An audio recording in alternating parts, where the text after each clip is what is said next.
Bonjour à tous, je suis ravi de vous emmener dans une aventure unique à travers les couloirs du théâtre classique et moderne. Aujourd'hui, nous plongeons dans un projet très spécial, mené par les talentueux élèves de la classe 2B. Alors, attachez vos ceintures pour une virée fascinante. Imaginez un instant, Molière, l'un des plus grands dramaturges du XVIIe siècle, rencontre le XXIe siècle dans un auditorium de lycée. Oui, vous avez bien entendu. Les élèves de la classe 2B présentent une version fraîche et vibrante de la pièce légendaire de Molière, Dom Juan. Mais il ne s'agit pas d'une simple pièce de théâtre scolaire. C'est une réinvention complète, une touche moderne apportée à un conte classique. Dans le cadre de leur exploration des œuvres théâtrales du XVIIe au XXIe siècle, ces jeunes créateurs se sont lancés dans une activité passionnante, la réécriture et l'appropriation d'un texte théâtral. Ils ont repris Dom Juan et l'ont imprégné de thèmes, de problèmes et de sensibilités contemporaines, le rendant pertinent et captivant pour le public d'aujourd'hui.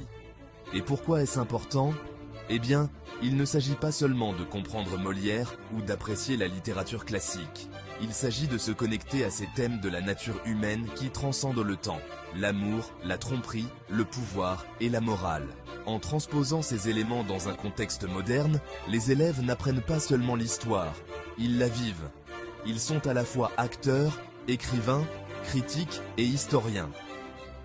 Alors, si vous êtes intrigué par ce mélange d'ancien et de nouveau, ou si vous êtes simplement un amateur de théâtre, cette interprétation de Dom Juan par la classe 2B est quelque chose que vous ne voudrez pas manquer. Il s'agit de voir le passé à travers le prisme du présent. Et peut-être, qui sait, cela vous inspirera à regarder votre propre monde un peu différemment. Oh purée. Et Fred, tu fais quoi avec Charlotte là? Tu la dragues ou quoi? Au contraire, c'est elle qui me veut. Mais je lui dis que j'étais déjà pris. Qu'est-ce qu'elle te veut, Mathilde? Elle est jalouse de voir avec toi et veut que je la marie. Mais je lui dis que c'est toi que j'aime. Quoi? Charlotte?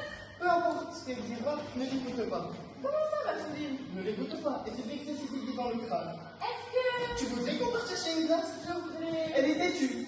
Sérieux? C'est une folle. Je pense... Rien. Non, on doit parler. On doit s'expliquer. Quoi? Ne l'écoute pas si elle te dit que je lui ai promis de la marier. Ne l'écoute pas aussi si elle te dit que je lui fais une promesse. Et Charlotte, mets-toi tes moutons.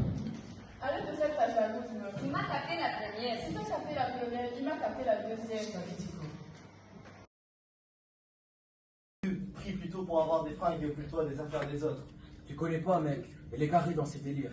2 et 2, ça fait 4. Et 4 et 4, ça fait 8. T'occupes de quoi ici entre les arbres? Je prie pour les bienfaiteurs qui m'ont donné un coup de main. T'as pas l'air d'en avoir besoin. Oh aussi, monsieur, je galère grave. T'as pas de chance avec ta prière? Clochard, pouvez-vous nous indiquer le chemin vers la ville? Ah oui, il suffit juste de suivre cette route droite et de tourner à droite à la fin de la forêt. Mais faites gaffe, restez prudent, vu qu'il y a récemment des galères avec des pickpockets. Ah, si maître, nous vous suis vraiment reconnaissant.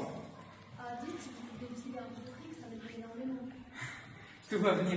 T'attends sûrement un retour d'ascenseur, forcément. Ouais, mais je traîne dans ce bois depuis une dizaine d'années, j'essaie de m'en sortir. Je vous lâcherai de la prière, histoire que vous ayez toutes sortes de bénédictions. Mais regarde-toi, bon sang. Et si tu priais pour avoir des nouveaux vêtements au lieu de fourrer ton nez dans les affaires des autres? Ah, Juan, tu commences à devenir un bad boy, ça ne va plus du tout. Je préférais le toi d'avant. Je pensais que tu allais te repentir et faire ta moitié pas. Mais je commence à perdre espoir. Après toutes les dingueries que tu as faites, je pense que Dieu ne va plus te pardonner. Va, Dieu n'est pas si strict que ça. Et s'il veut parler, qu'il le fasse plus fort. Oh, ami, c'est Dieu qui te parle et c'est un conseil qu'il te donne. J'entends rien, il faut le faire plus clairement. Qu'est-ce que tu fais là avec Charlotte? T'es en train de la draguer aussi? Mais non, c'est elle qui veut être ma femme. Je lui ai dit que j'étais déjà pris. Qu'est-ce qu'elle te veut alors? Elle est juste jalouse parce qu'elle veut se marier avec moi. Je lui ai dit que c'est toi que je veux. Quoi, Charlotte? Arrête de me parler, ça sert à rien. Comment ça, Mathilde? Ne lui parle pas, ça changera rien. Est-ce que tu... Il n'y a aucun moyen de faire changer d'avis. Je voudrais... Elle est trop têtue, celle-là. Quoi? Vraiment? Je ne lui dis rien, c'est une folle. Je pense que ne pas quoi est pas normal. Non, non, je dois voir. Arrête ces disputes, mon amour. Mets-nous d'accord, mon bébé. Que voulez-vous que je vous dise, les filles? Quand je me marierai, on saura qui a gagné mon cœur. Pour l'instant, vous choisissez. Je t'aime, je t'appartiens, t'es la plus belle à mes yeux, t'es ma Miss France. Bon, je reviens, j'ai un truc à faire. C'est moi qui m'aime, moi. C'est à moi qui va mettre la bague au doigt. Si tu veux, je peux te donner un louis d'or, mais tu dois jurer. Ah non, je ne peux pas pêcher comme ça. Si tu veux du fric, jure. Ah non, je préfère mourir. Ah, pauvre fille, vous me faites pitié. Croyez-moi, arrêtez de lui tourner autour et retournez dans votre village. Mon maître est fou. Son seul but est de vous abuser comme il l'a fait avec tant d'autres.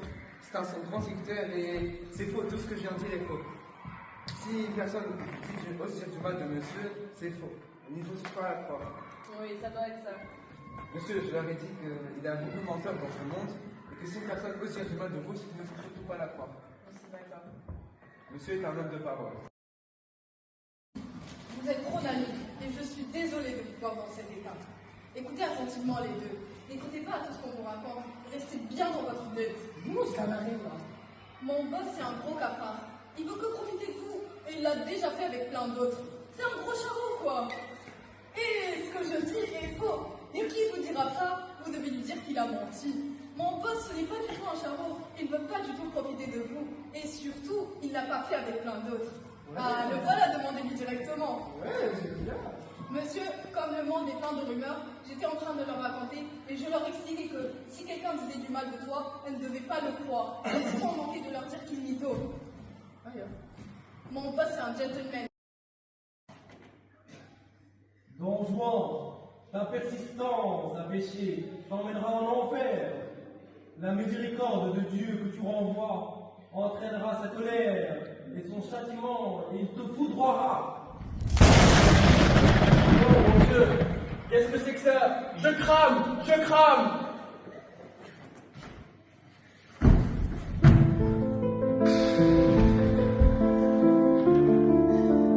Salaire, Migage.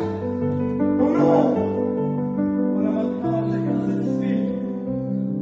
Femme violée, femme trompée, femme séduite, famille déshonorée, loi non respectée. Il n'y a plus que moi qui suis malheureux.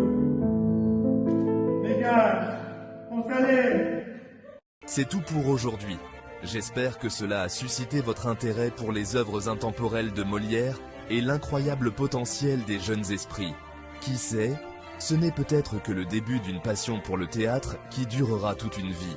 Merci d'avoir suivi cette vidéo et continuez à explorer les merveilles du théâtre et de la littérature.